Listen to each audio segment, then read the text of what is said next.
Hello and welcome to Perspectives, where we'll take a deep dive into the issues of the day as usual, and where we'll take a look at people's opinion on such issues. I am Ruth Osime. Welcome back to Perspectives in Honorized News. Nollywood has never been short of talent, ambition, or vision. But when two of its most visible figures, Kunle Afolayan and Funke Akindele, sparked a public discussion about marketing, visibility, and the meaning of success, it underscored a reality that the industry can no longer ignore, especially when the results constantly deliver numbers. At its core, the conversation isn't personal. It's about philosophy, approach, and the evolving expectations of filmmakers and actors. Kunle champions cinema as a craft-first endeavor, storytelling and production that demand respect on their own terms, while Funke demonstrates a mastery of visibility and audience engagement, showing how marketing, relatability, and consistent presence can drive both awareness and revenue. Tonight, this morning, we step beyond personalities to engage seasoned industry veterans, distributors, producers, and actors who have lived through Nollywood's evolution. The Kunle Funke moment is the spark, but this conversation is about Nollywood today and the path it can take tomorrow. We're heading for a short break, but stay with us because in a brief moment we shall begin to focus on the day's subject matter with my distinguished guests, Damilola Ayinde Marshall, Abudu, Omotola Ekeinde, and Moses Babatope. We'll return in just a moment.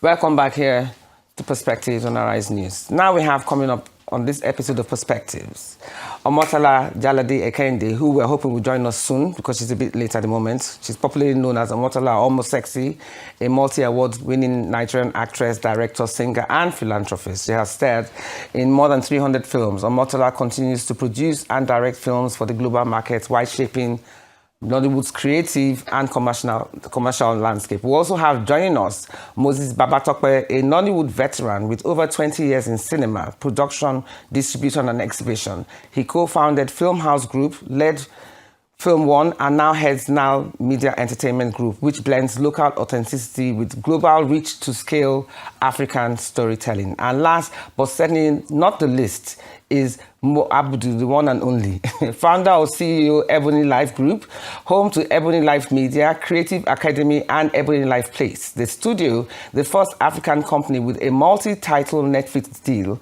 produced hits like Blood Sisters and Olutori, and will soon release The Secret Lives of Babaseki's Wives. Abudu recently launched Ebony Life On Plus and is raising a $50 million Afro-film fund while expanding internationally. That's the lineup, and it's my pleasure to have both of you here today. We hope Omotola would join us. Okay, let me start with you, Mo.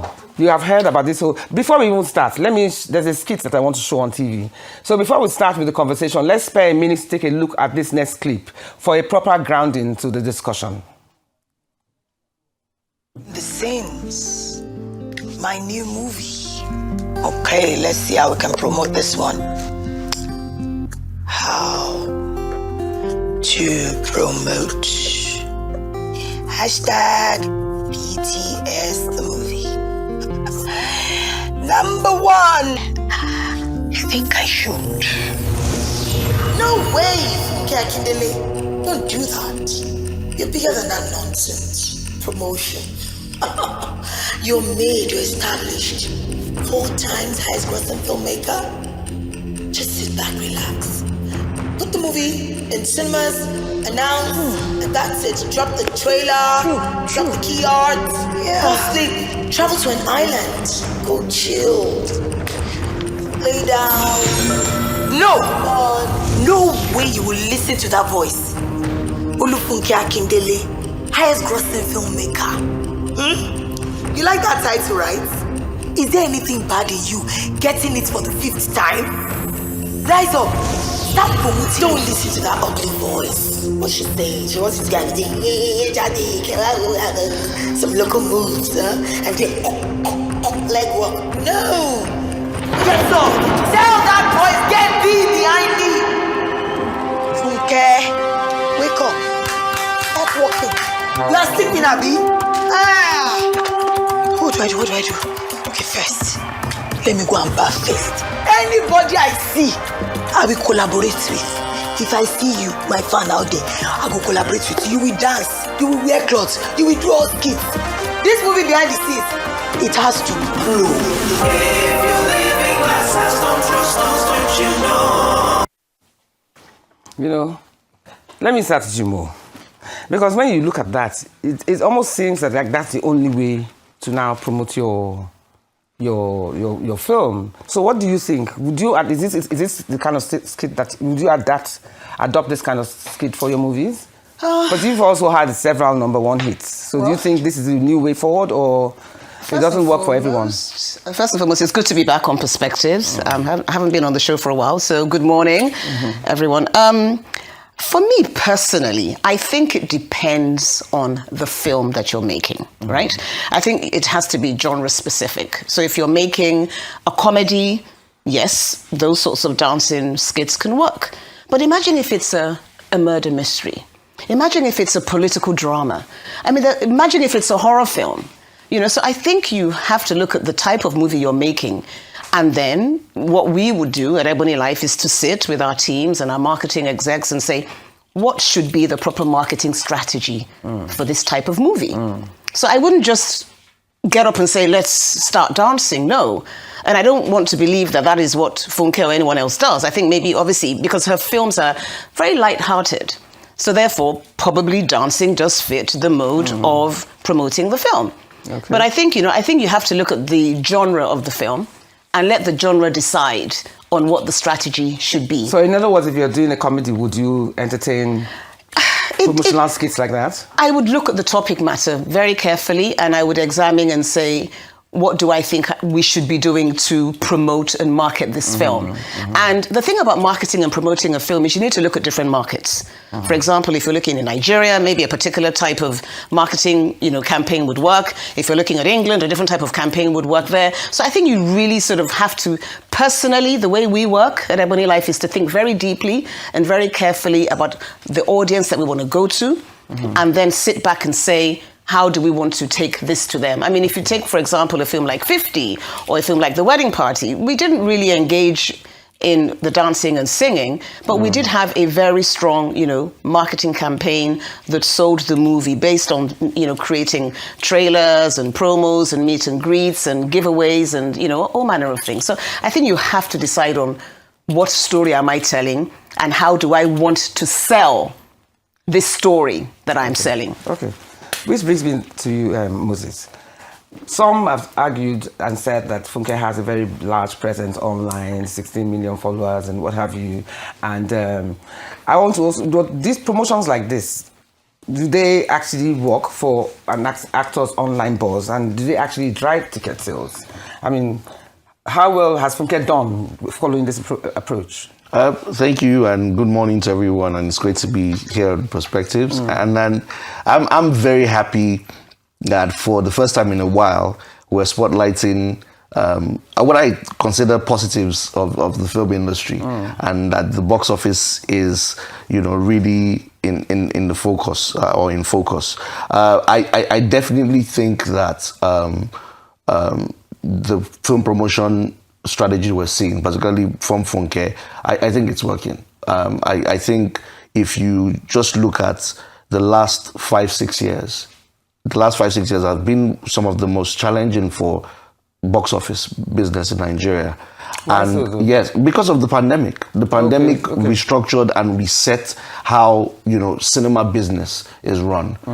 We are still at just over half of the attendance we saw in 2019. Really? We are at least 500% up in terms of ticket price, average ticket price. We've had to endure devaluations. We've had to endure at least 2 or 3 devaluations, in my opinion, from 360 to 450. We've had to go through 2 elections, if you take 2019 and 2023. And the student strikes, just think about it. And then the truth is that streaming came into play. And also kind of changed audience behavior. and meant that the way you could consume, titles, you had options, and streaming was a lot more affordable.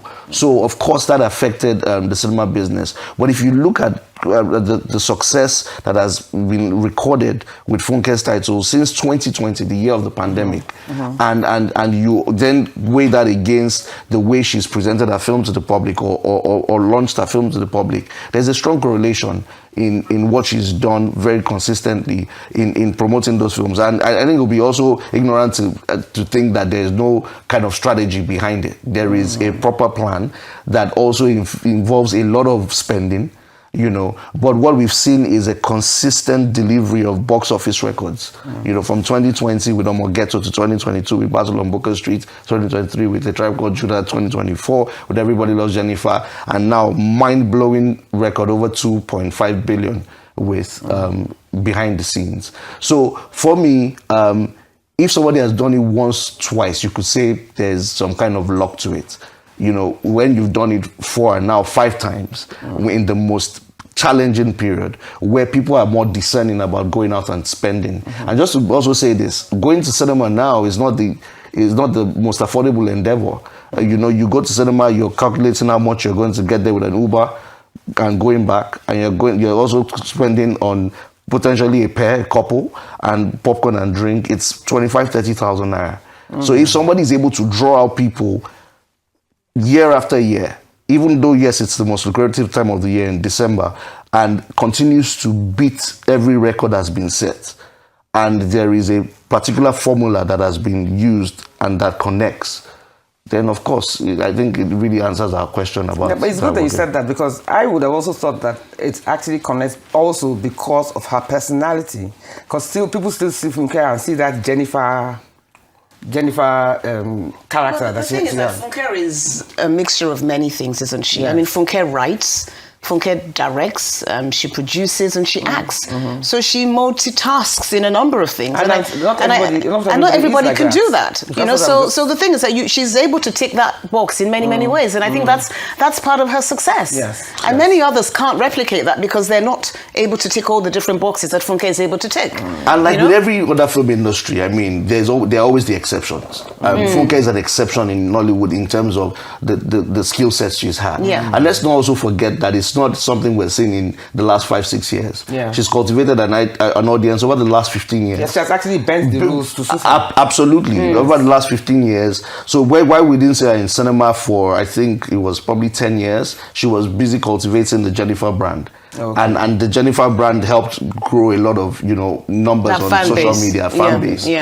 So she came out of the cinema 2011 with The Return of Jennifer. That was a big hit then as well. And prior to that, I believe the first Omotola movie. So it's been a long time coming, and someone has worked painstakingly in the background, just like Tyler Perry in the US. Not count too many Tyler Perrys. They're able to do their thing. So Funke is our version of that, and she's doing it consistently and must be given a lot of credit because it's also a highly competitive industry. Let's not forget Mo Abudu's input in prior to the pandemic. The thing about Ebony Life is that we got into the cinema space a year after we launched Ebony Life Television. So we launched Ebony Life Television in 2013, and as I was turning 50 in the next year, I said I wanted to make a movie about some women turning 50, and that was really the big idea behind the film 50. And prior to that, at the time Moses was at Film House and Film One. Nigerian films weren't doing box office at Christmas at all. They weren't. So Nigerian films were going. You could go and watch a Nigerian film in the movies. Just be limited to Christmas. No, it's not. I'm going somewhere, Ruth. So the point is that for the first time, Film House said, "Let's try a Nigerian film during Christmas." And 50 was the very first film that went to the cinema during that Christmas period, right? And it did December. It did really well at the time in 2015, right? And then the next year we did The Wedding Party. Then we did Wedding Party 2, and then we did Chief Daddy, and then we did Your Excellency. And so for 5 years, Ebony Life was in the cinema, and for the longest time we were that massive box office success, right? And then come 2020, Netflix comes into the picture. And then Netflix says, we would very much like to work with you, you know, and we signed a multi-title deal with Netflix. And having signed that multi-title deal with Netflix, I said to myself, I think it's about time that I actually took a break from this, you know, meet and greet. 5 years of cinema. For me, I was really ready to take that break. So when Netflix gave us the opportunity to take that much needed break and also to get into a different type of work whereby streaming was also becoming, you know, extremely popular. And I'm always very open to exploring new avenues. Okay. So I decided that it was time to kind of like give the cinema a little bit of a break and let me focus on streaming. And we did that for 5 years. Okay. And now here we are in the year 2026. Whoopee. Going back to cinema. Yeah. Anyway, Omotola is here now. We're going on a break and we'll see you right back on Perspectives. Grab your cup of tea, as I always say, and see you soon.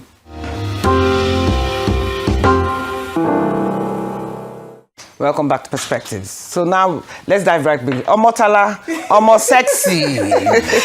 I should find you for coming late. What is today? You are doing actress diva for us. Yes. How come? What is today? Today is her Our birthday. birthday. That was a surprise. Okay, I'll forgive you because you're my best mate. Yay! I'll forgive you because you're my best mate. Anyway, before you came in, we were talking about this whole dancing or no dancing skits, modes of marketing, what works for someone, doesn't work for others, and what have you. But I don't want to revisit that, so let's just move on. I want to ask you something that I've heard persistently in your industry.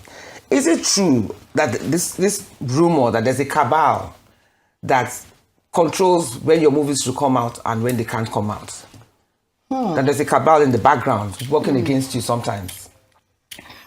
I think every industry has its favorites and for whatever reason, but I think mostly it will be because of sales.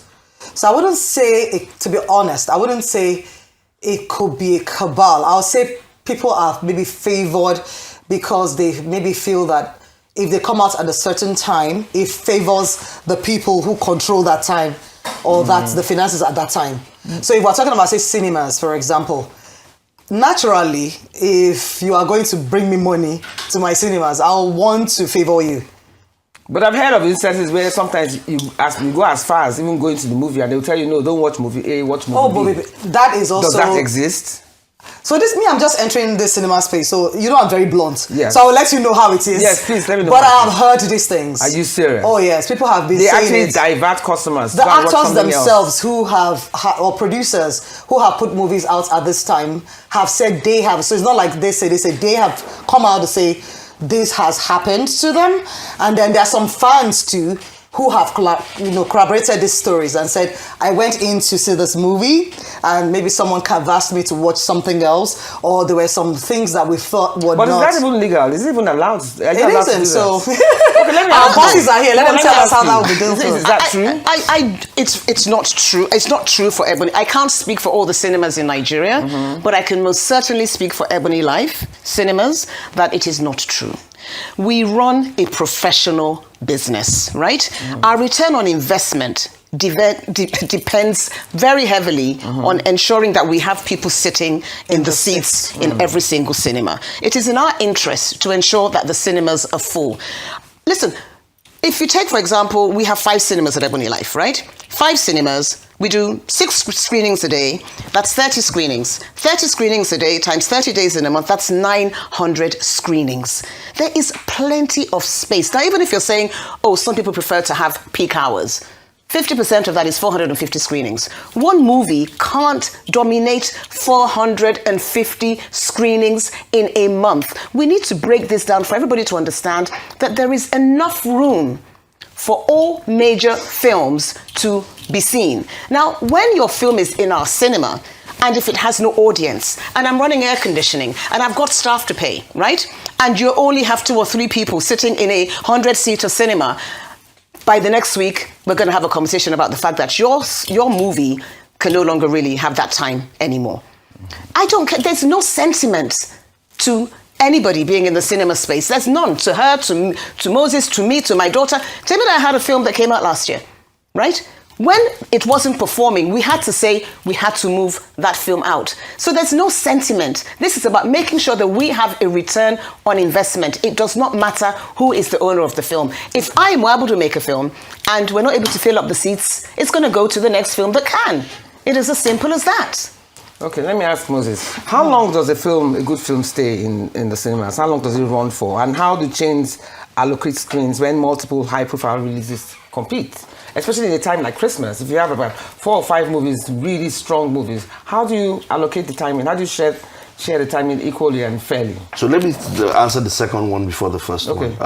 And Madam Mo has spoken very well on the fact that this is essentially a very scientific approach to programming or booking or dating films in cinemas.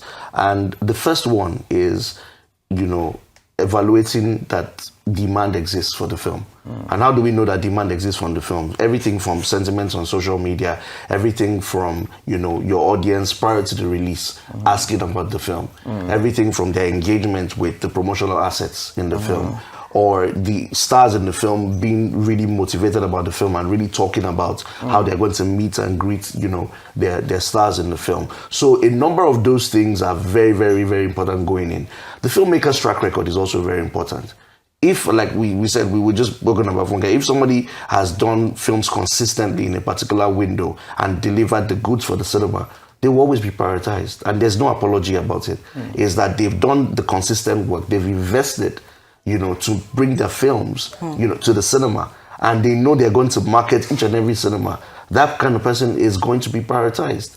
And now, if you have a new film, so what are the opportunities for the? And I'll bring that. If you have a new film, what will that gives them an unfair advantage? No, but what will be, and that's an understandable concern. What we'll be looking for from a new person or a new film is to do as much work or more work in promoting and positioning their films. It's a combination of the work of the distributor and the work of the producer to ensure, first of all, what kind of dates am I looking at for my film, to ensure that I can breathe and I can have my film stand out.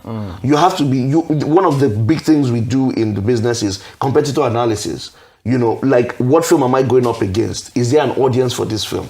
And what kind of comparables am I looking at? What have those films done in the past? You've got to also be honest with yourself. In terms of looking at my film, is my film strong enough, to generate word of mouth? Because a lot of the success you also see in December is not just because there are enough people to go out to cinemas. If your film is not good, you won't have patronage.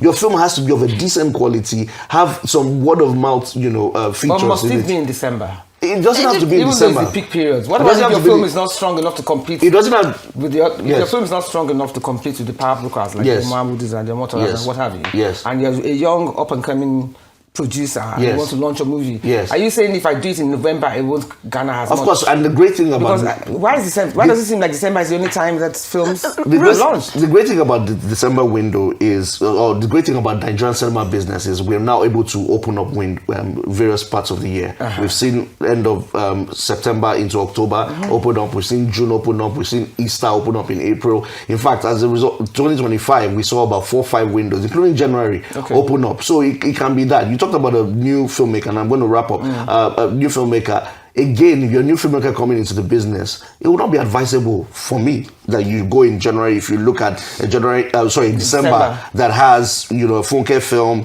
potentially if a Abudu film is coming out, or people that have had the experience releasing there. However, if you're a new filmmaker with the war chest, and when I talk about war chest, the money and the film, and the film itself, to really position yourself. Why not? We saw Avatar release, this year, and against Funke's film on a good day, any other year in the world, in Nigerian box office, the Hollywood film would have beaten it. But Nigerian films have come of age that Avatar is making almost 700 million, Funke is making ×3 of it. But I think you can even say that same trend follows on streaming. Okay, right? Streaming, yeah. So, for example, we would bring out, let's say, a title like, Baby Farm that cost XYZ dollars versus a big international title, a Hollywood title that cost 10 times that.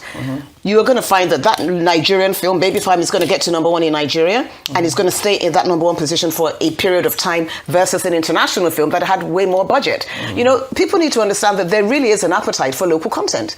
So the same applies to our cinemas as well. So, for example, we will definitely program Hollywood, but we definitely are programming what is now known as Nollywood. I prefer to use the word Nigerian films, but definitely, you know, we're programming both, and they are living side by side. Okay. And for us, it's really about looking at what do audiences want? What's the preference? It's really down to what the audiences want. It is supply and demand, ultimately, right? There's another thing. But madam, we didn't address a key point about, you know, you said maybe deviating or pushing people to one type of film. Yeah. And I think it's important. You know, I also represent. I also represent the Cinema Exhibitions Association of Nigeria. I mean, Cinema Exhibitors Association of Nigeria, and I can tell you, as a whole and generally speaking, those sharp practices do not exist. Don't exist anymore. No, they don't exist. Never existed. What you have is you have your team members on the foyer that have seen some of the films and know what is selling. And basically want to give value to their audiences, because the audiences come out and say, why did you people put this kind of film in your cinema? Sometimes they want to be, because sometimes, and look, we can't get it right all the time. And what I mean is, there's some films that have been poorly reviewed and made it to cinema. And it doesn't only happen in Nigeria, it happens everywhere. You know, where film is very subjective. What we think is great might be really rubbish for some others. So a lot of this stuff on ground, what they're just trying to do is to recommend and not necessarily... When you say staff, but can I also say... Is this the staff or the actors in the movies that comes to... It's a mixture. Every cinema has meet and greets. Yes. Right? All of them will have a meet and greet. Of course, meet and greets. Meet and greets are fine. So, for example, if I bring out my next movie, the actors can say today we're going to go to Ikeja, tomorrow we're going to go to Ikoyi, the next day we're going to go to Ibadan, and you legally do a meet and greet in those cinemas. And sometimes that can be construed by others as, you're trying to sell this movie versus that movie. But a lot of filmmakers aren't marketing their films effectively. They're not. They're making films and there's no marketing of the film. Wait, so every film that is launched today, you still do meet and greet? They're meet and greets, and we encourage meet and greets. It's up to the filmmaker. On the opening weekend of the release. On the first day of the release, not like every day. On opening weekend most times. But Moses, it's up to the filmmaker to decide to do the meet and greets. Yes. Some filmmakers aren't doing the meet and greets. Okay, let me get back to Omotola. Nollywood is the world's largest, the third largest industry. Producer. I know that in America, most films, especially for the top, your caliber of actors and actresses abroad, some of them even get percentage of the earnings of the movie, and they command very high fees, 10 million, 20 million, in America. Unfortunately, I don't see that reflects in the kind of fees that actors earn. I don't know whether any actor earns up to 20 million naira per movie. So in such a case, considering that you're the third largest and you're a very strong player in the creative industry, do you think that your payment should reflect that? And if so, you have an Actors Guild, a body. Have they done anything to draw light into this? I know you have your answer. Relax, madam. Let me deal with the Omotola. Because I do wonder. Do you understand? Yes, I don't know whether you will end up to 10 naira, 20, I said 10 naira. 10 million, 15 million, 20 million, which I think at your caliber and level, you should be earning. Yes, I agree. And that's not the average salary. You people earn about 5 or 10. A good one earns 10, maybe around 5. Have you acted before? How do you She's doing research. From my research. Yeah, I get your sentiments. I understand exactly what you're trying to say. Yes. I mean, it's poor. End of. It doesn't matter what the digits really are. Point is, it is very poor. In comparison. And it's not just Hollywood, even Bollywood. I've worked at a Bollywood before. Oh, they too don't pay well? They pay very well, that's what I'm saying. Okay. Bollywood actors earn so well that they don't want to go to Hollywood. They only go to Hollywood because of the, just the feeling of global satisfaction and dominance. But to be honest, most of them would rather stay in Bollywood because they actually earn probably more money in Bollywood. That's how well paid they are. So in the spectrum, of course, we are the... Can I make a point? No, let her finish. we are the poorest paid. But you have an Actors Guild. Because I remember in America, Actors Guild 2 years ago or 4 years ago, they banned filmmakers from producing any films, and they had a very strong voice. I don't know whether the Actors Guild exists here. Does it even exist here? It does. I think Is it effective? Not as You're much. missing a fundamental No, point. I'm not missing a fundamental You are point. I want missing to a fun- address this you are- issue. No, you are missing a fundamental But let point. her finish, It's then a you business- talk. no, Let her You're finish, missing then a you talk. fundamental Because you have point. giants. Let her finish, then you answer. Okay. The Okay. truth is, So go ahead. Our guilds could do more. I think we are not even. I think one of the problems I've had is there are some things that I say in public that truly I am addressing them to my people, and then people misconstrue it and think I'm talking to the public, which is something that happened to me recently when I talked about dance or no dance or stuff like that. I wasn't really talking to the public. I was talking to the institutions. I'm at a point in my life where I talk to institutions. I don't talk to people. I don't shade people. Okay, so what do you feel should be So done with about that, this? with AGN, for example, there's so much. We are not even yet. What was it called? What's that word? Union. We're not yet unionized, really, and so. In other words, the body is not strong enough. It isn't. That's the truth. And we've been on this for a very long time. I've been part of many committees trying to get this done. I don't know why it's taking so long. So it's hard to fight for some things. I don't even think our AGN guild is even as respected, to be honest. If today they said this, will the government even follow through? Will actors themselves respected? So I think that's where we need to start from. We need to start from making AGN a union and very respected. And then the people that matter will come in and really push for these things. Okay. Mo, I think you need a glass of water. Let's go on a break. So preserve your answer. We'll go on a break and then you'll be the next person. See you right back.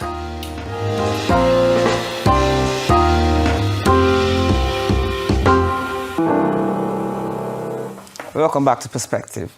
My darling Mosumola, Yes, my darling. you were itching to make a very strong response. I was itching. I had to calm down that I was itch. itching because. So go ahead. I was itching because it's a business. Yeah? And we can't pay Hollywood rates. We can't pay Bollywood rates because we don't make Hollywood rates and we don't make Bollywood rates, right? So it is a function of you have to say, what can the industry afford based on the turnover of the industry that we are in, right? So part of your announcement was talking about the fact that Ebony Life is involved in the Afro Film Fund, the $50 million film fund, right? So for example, when this film fund becomes a reality and we're able to make larger based projects that will have a global release, right? Don't forget, a lot of our releases are very local.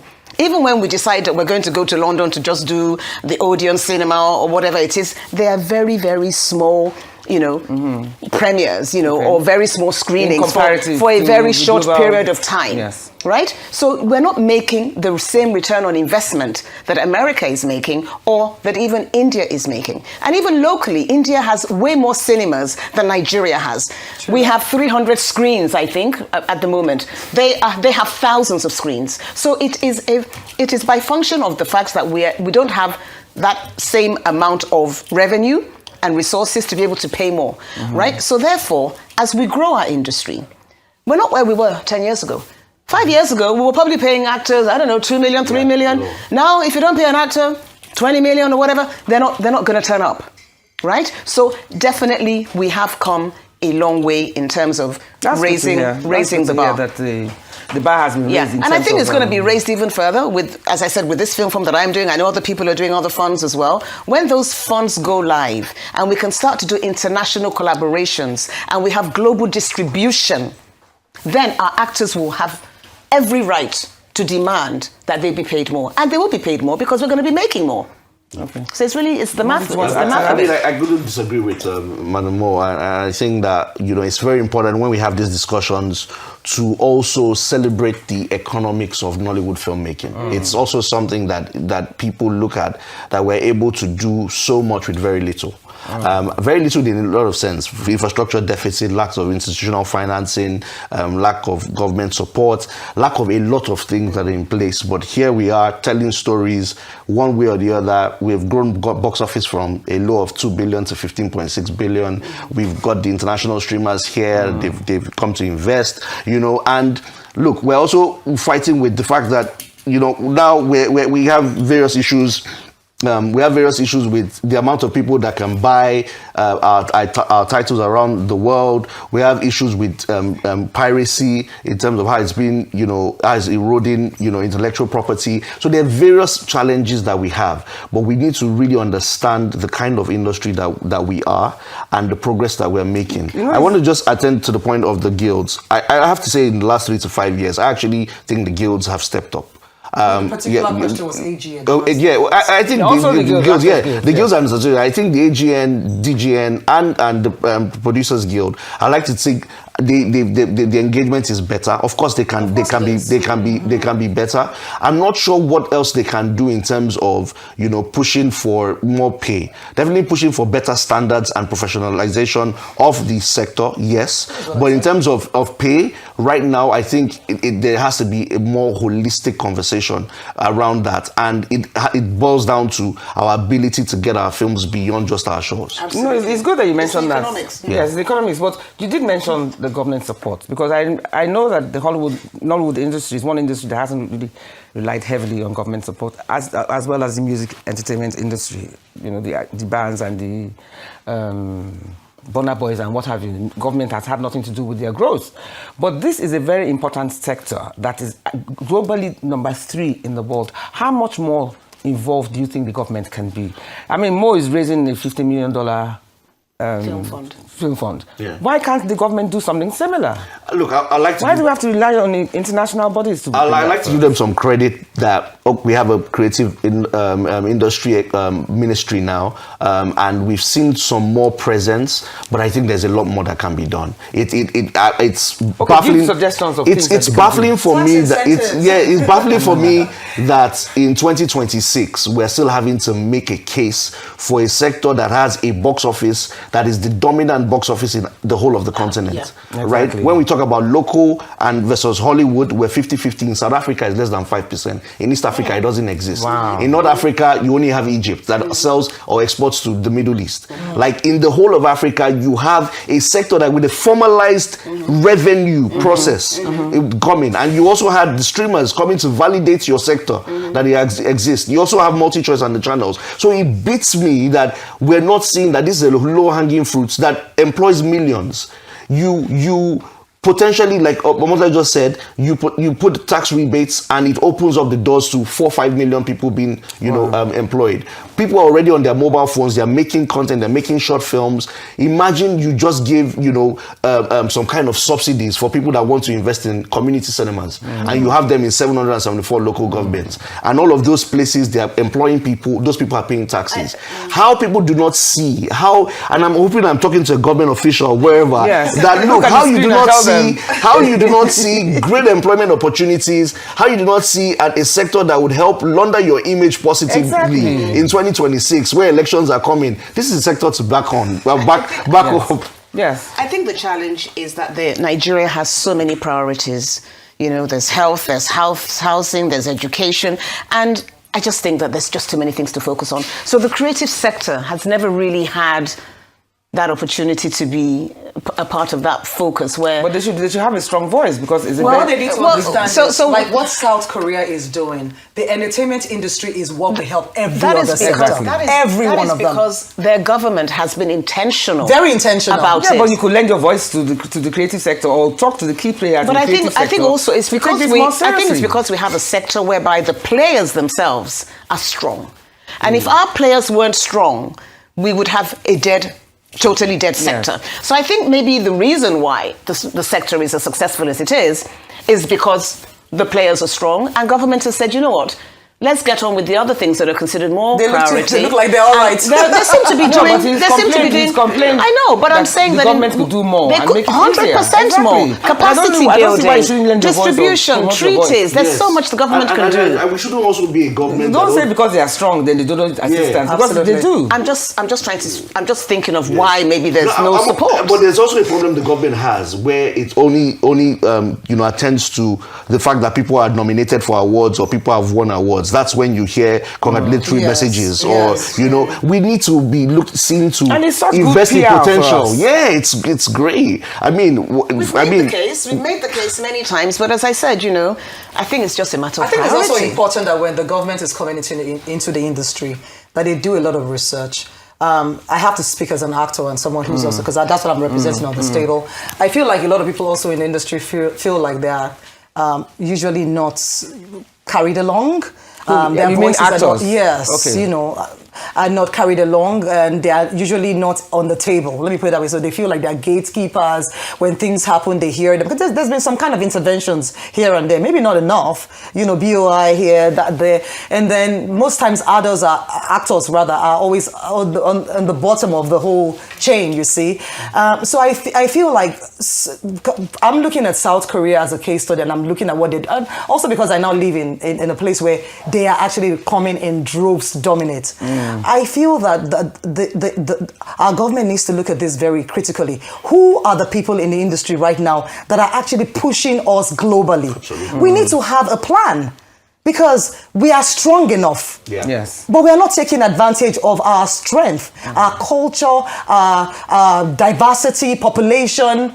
The international community is eating on us. Our stories are the stories that they are redoing and selling globally. And we can't even get in on our own stories. And when they use our stories, they don't even cast our actors. Well, that's Or even care about, I think So there's a I think lot. that's because they've taken our stories, they've globalized them, Of course. they've given it that Hollywood studio feel, and it's about what's going to sell in the box office. It's back to the economics of But what's also, going to sell. of course. But you see, what I'm hoping and what I'm really excited about is that when this film fund, I keep saying, because I'm absolutely obsessed with it, when it does kick off, we will have collaborations where you are going to be side by side with an international star. We've got to start building our stars.